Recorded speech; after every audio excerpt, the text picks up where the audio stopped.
tennis serve is considered by many to be the most difficult stroke in the game of tennis. It is not surprising if you just take a look at the way it is being taught. From the very beginning, the students are confronted with a dizzying array of various chores, which apparently must be performed.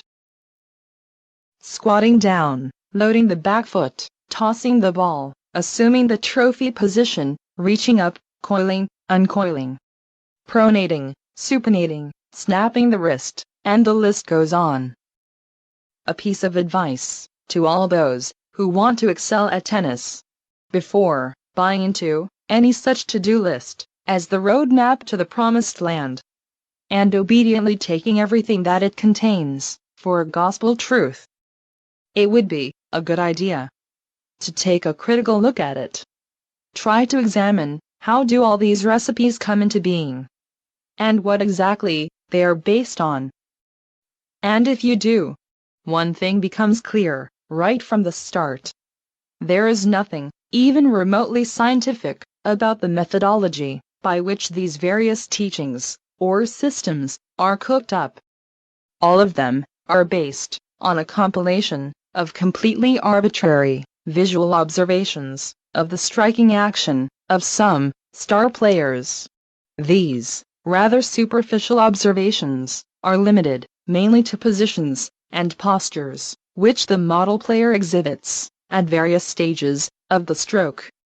For example, a particular alignment of the shoulders, a very specific angle of the wrist or the elbow, the orientation of the racket face, or the butt of the handle. All these randomly selected particulars have just as much to do with the task at hand, which is striking of the ball, as they have with the price of tea in China. Nevertheless, they are extracted from their context, infused with some fictional and artificial significance, and dished out to the gullible public as remedies. All in all, if you were to disregard all the smoke and all the mirrors, there is very little substance behind it. In essence, the students are asked to do little more than to mimic or copy the selected postures of a particular model player. In other words, it is strictly a monkey see, monkey do proposition. There is absolutely nothing wrong with being a monkey. Mimicking is a perfectly valid, proven, and very effective method of learning many things, tennis included. But it works only when there is a direct, non-verbal communication exists between two monkeys, and the know-how is transferred directly from one monkey to another, so to speak. There is simply no need or room for any interpretations.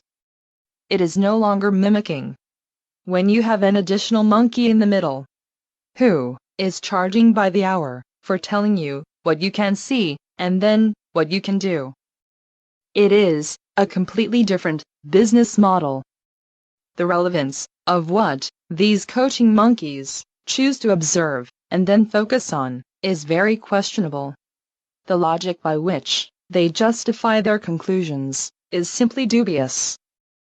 And the legitimacy of these conclusions is never verified by any independent means, or proven by a basic experiment. For example, how can you be sure if your pronation does anything at all, let alone something useful? Or if brushing up on the ball will truly make the ball spin? And why do you think that the ball can be brushed? Or why is it so necessary to assume a trophy position and have one shoulder lower than the other?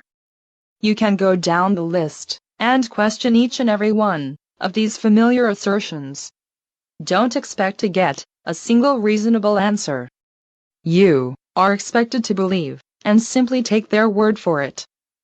Well, it is safe to say that the vast majority of those who definitely take their word for it don't exactly look like they grew any good ideas. They don't look like they know what to do with themselves, let alone what to do with the ball.